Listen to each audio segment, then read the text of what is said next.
नमस्कार बच्चों, आज हम लोग प्रायिकता के बारे में पढ़ेंगे। कुछ प्रश्नों के उत्तर बिल्कुल निश्चित होते हैं। जैसे अगर मैं आप लोगों से पूछूं कि 9 जोड़ 7 कितना होता है, आप लोग सभी को पता है कि 9 और 7 16 होता है। अगर मैं पूछूं कि 8 में 2 से भाग देंगे तो कितना आएगा, आप लोग तुरंत बताएंगे कि 8 में जब भी 2 से भाग देंगे तो 4 आएगा। अगर मैं पूछूं 6 गुना 5 कितना आएगा, आप लोग बोलेंगे 30 आएगा। अगर ये प्रश्न हम लोग भारत में करें या अमेरिका जाके करें या लंदन जाके करें, कहीं भी जाके करें, इसका उत्तर हमेशा ही निश्चित है। लेकिन कहीं कहीं पर ऐसे प्रश्न भी आते हैं जिनके उत्तर संभावित होते हैं। जैसे कि अगर आकाश में बादल है तो हो सकता है कि बारिश हो या हो सकता है कि बारिश नहीं भी हो। अगर मैंने एक सिक्का उछाला, सिक्के के 2 पहलू होते हैं, एक चिप और एक पट, जिसे हम लोग इंग्लिश में हेड या टेल कहते हैं। सिक्के उछालने के बाद, एक सिक्के को उछालने के बाद या तो हेड आएगा या टेल आएगा, इसके अलावा और कुछ नहीं आ सकता है। लेकिन क्या आएगा ये निश्चित नहीं, तो कुछ भी, या तो चिप आ जाए या पट आ जाए। जैसे हम लोग लूडो के पासे को देखेंगे। लूडो के पासे में क्या होता है, उसके 6 फेस होते हैं, जहाँ पर गिनतियां लिखी होती हैं 1 2 3 4 5 6। अब अगर हम लोग लूडो के पासे को उछालते हैं तो उसमें संभावित उत्तर कुछ भी आ सकता है। हम लोगों ने बचपन में खेला है और हम लोग जानते हैं कि 6 निकलने पे हम लोग अपने घर से बाहर निकल करके फिर हम लोग लूडो का खेल खेलते हैं। इसके अलावा अगर हम लोग रिजल्ट के बारे में ध्यान दें, मान लीजिए कक्षा 9 में 57 लड़कियां हैं, हम टीचर्स मिलकर बैठे हैं स्टाफ रूम में और हम लोग संभावना ये कर रहे हैं कि हो सकता है इस बार ऋतु फर्स्ट है, क्योंकि ऋतु ने साल भर काफी मेहनत की है और उसका बाकी परीक्षाओं में भी काफी अच्छा स्कोर रहा है। लेकिन ये सिर्फ संभावना है। हो सकता है कि परीक्षा के समय बीमार हो जाए या उसके घर में कुछ समस्या हो जाए तो वो अच्छे ढंग से एग्जाम न दे पाए, या उसकी जगह निशा फर्स्ट आ जाए। हम लोग सिर्फ एक संभावना, एक उम्मीद लगा सकते हैं। प्रायिकता की शुरुआत जुए के खेल में एक समस्या थी, उसको हल करने के लिए हुई थी। ब्लेज पास्कल ने प्रायिकता की शुरुआत की थी। उसके पास एक जुआरी आता था जिसने कहा कि मैं जुआ खेलने जा रहा हूँ, एक आप संभावना बताइए कि मैं किस पे दाव लगाऊं कि मैं जिससे जीत जाऊं। यहीं से हम लोगों ने प्रायिकता की शुरुआत के बारे में जाना। धीरे धीरे प्रायिकता का व्यापक पैमाने पर इस्तेमाल होने लगा। प्रायिकता का डेफिनेशन हम लोग इस प्रकार लिख सकते हैं। प्रायिकता, जहां हम संभावना को गणितीय ढंग से गणना करते हैं वह प्रायिकता है। जहां हम संभावना को गणितीय ढंग से गणना करते हैं वह प्रायिकता है। कहने का संक्षिप्त में अर्थ इतना है कि जहां भी संभावित उत्तर होंगे वहां पर प्रायिकता होगी। जैसे मान लीजिए वर्ल्ड कप खेल होते हैं, उसमें हम लोग संभावना करते हैं कि भारत जीतेगा।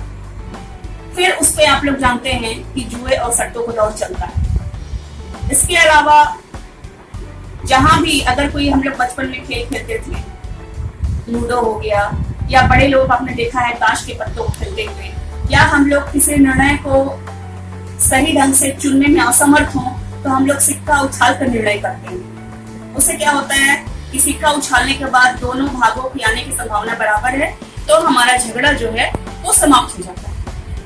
हम लोग बचपन में मेले में गए थे, अभी भी मेला लगता है, हम लोग जाते हैं, आप सभी बच्चियां भी जरूर जाती होंगी।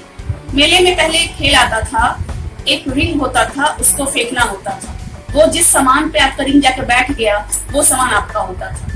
और उस खेल में एंट्री करने के लिए एक निश्चित फीस होती है, 5 रुपया, 10 रुपया, 20 रुपया, जो भी है उतना रुपया आप दीजिए और उस खेल में जाकर के आप पार्टिसिपेट कीजिए। अगर आपका रिंग सही जगह जाकर बैठ गया तो वो सामान आपकी। ये क्या है, ये भी एक प्रकार का जुआ है। यहाँ भी हम प्रायिकता और संभावना का इस्तेमाल करते हैं। हम लोग उसमें से एक अच्छी चीज को चुन लेते हैं और सोचते हैं कि काश इसमें मेरा ये रिंग चला जाए तो हमको वो चीज मिल जाएगी। यहाँ हम लोग प्रायिकता में जिस फॉर्मूले का इस्तेमाल करते हैं उसको पढ़ेंगे। प्रायिकता बराबर अनुकूल परिणामों की संख्या बटा कुल परिणामों की संख्या। अनुकूल परिणाम हम लोग किसे बोलते हैं, जैसे हमने एक सिक्का उछाला और हमें हेड आने की संभावना ज्ञात करनी है या हमें हेड आने की प्रायिकता ज्ञात करनी है। तो ये हमारे हो गए अनुकूल परिणाम। इसके नीचे है कुल परिणामों की संख्या। कुल परिणामों की संख्या अर्थात एक सिक्के को उछालेंगे तो मेरे पास कुल परिणाम 2 आ सकते हैं, या तो हेड आएगा या टेल आएगा। अगर मैंने एक प्रश्न लिखा कि मुझे एक सिक्के को उछालने के बाद हेड आने की प्रायिकता बताइए, तो आपका जवाब होगा हेड उसमें एक ही मारा सकता है, तो हेड यानी एक बार आएगा तो एक कुल परिणाम हो जाएंगे 2। इसका उत्तर आप लोग लिखेंगे 1/2। मैं एक एग्जांपल देती हूँ आप लोग को। एग्जांपल में ये है कि मेरे पास ये 4 खिलौने हैं, जिसमें से 3 लड़कियां हैं, 3 गर्ल्स डॉल हैं, एक मेल डॉल, एक या आप कह सकते हैं बॉय डॉल। इसमें अगर मैं आपसे ये पूछूं कि मेरे पास 4 खिलौने हैं, इसमें एक लड़के खिलौने आने की प्रायिकता क्या है, तो लड़का मेरे पास 1 है। इस फॉर्मूले के हिसाब से अनुकूल परिणाम की संख्या मेरे पास 1 है, कुल परिणाम की संख्या मेरे पास 3 और 1 4 है। जब हम लोग इस फॉर्मूला को अप्लाई करेंगे तो हमारे पास आंसर आएगा 1/4। एक अनुकूल परिणाम और कुल परिणाम मेरे पास 1 2 3 4।